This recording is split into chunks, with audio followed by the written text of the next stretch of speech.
Now, FutureNet Credit Cooperative is now opening its door to all investors outside there who wants to join our business venture here in our cooperative. We are looking for 5 qualified investors who are willing to invest their 1 million pesos each. Paano po kikita yung investments nyo? In your 1 million investments, ang kita po niyan is 15% per annum. Ang releasing po ng interest is every quarter of the year. So in every 3 months, FutureNet Credit Cooperative will give you a post-dated check. For example po, 1 million times 15% is 150,000 pesos.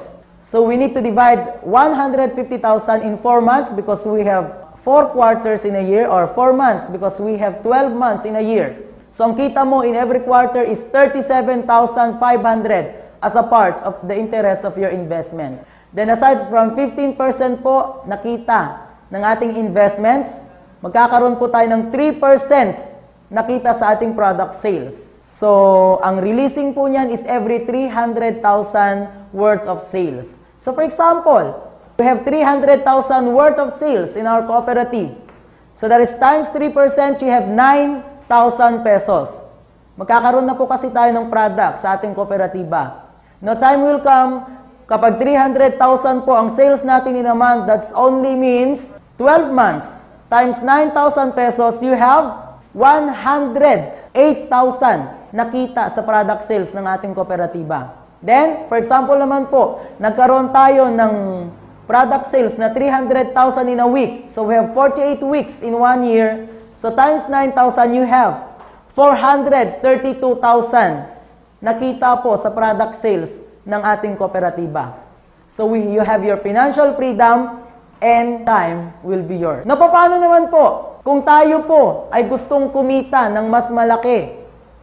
Maghanap po tayo ng mga investors who are willing to join our business venture and cooperative. Meron po tayong tinatawag na Investor Referral Commission, which is how much? That is 25,000 pesos na cold cash from FutureNet. Now, meron po dito tayong mga FutureNet promotional materials. We have here our t-shirts. We have also our passbooks, which is pinapayo po namin na tayo po ay kumuha ng ating mga passbook. Why?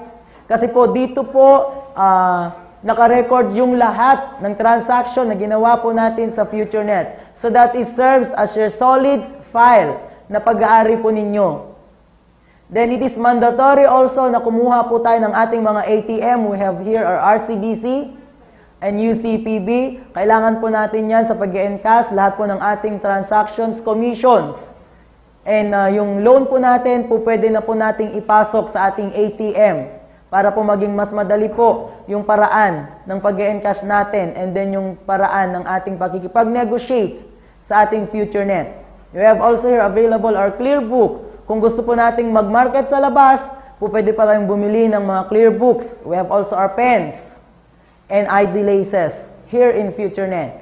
Now, ito po yung ating main office. We are located in Fairview, Quezon City. Ito po yung nagsisilbing main office ng FutureNet, although we have as much as 42 satellite offices. But Fairview serves as our main office. Now, before we're going to end our presentation or before we're going to end our seminar, please allow me to have this 3 minutes time para po mag-share sa inyo ng isang makabagbag damdaming kwento. Ano ho? If you are familiar in California, so every December po kasi doon, umuulan po ng yelo. Okay. There is a time na one man, isang mountain climbing po. Ito pong man na ito is Christian. Okay. Nung nagma-mountain climbing siya, nung malapit na siya sa itugtog ng bundok, nabitawan niya yung kapit niya.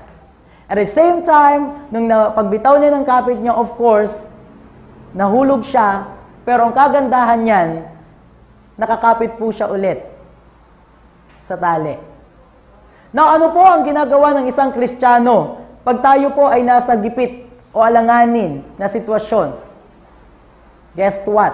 We are praying to God that God may help us. Now, he is a Christian and he prayed to God, God, help me. I don't like to die yet. Ayoko pang mamatay. So may bumulong po sa kanya. Sige anak, bumitaw ka sa lubid. Tama po. Imaginin nyo po, nahulog kayo from the top, nakahawak kayo sa lubid, and then to prove na buhay na kayo, ligtas na kayo, then you're going to pray to your God that, God, help me. And then God will tell you, bumitaw ka sa lubid. Ang tanong, bibitaw ka ba? Ang tanong, bibitaw ka ba? So to cut the long story short, hindi po siya bumitaw because he lacked faith to God. Now, kinaumagahan po, this is a sad thing, may mga rescuers po na nag-rescue sa kanya.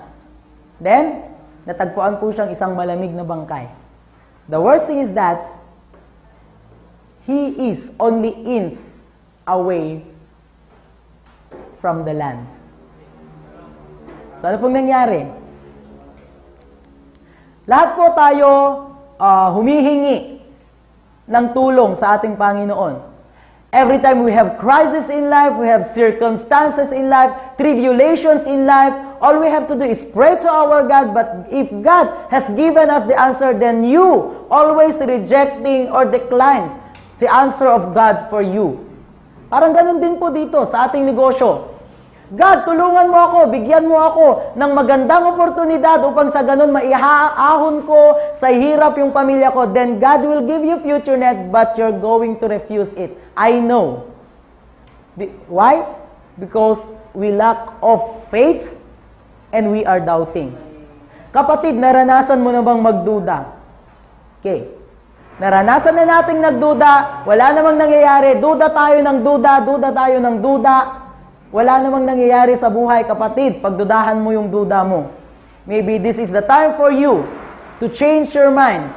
This is the time for you to take a possible na paraan po para pumunlad tayo sa buhay. Anyway, ang FutureNet po ay para lamang pong LRT. Dadaan po kami sa station mo, magbubukas kami ng door for you. Pumasok ka man o hindi, magsasara yung door, magtutuloy-tuloy po kami.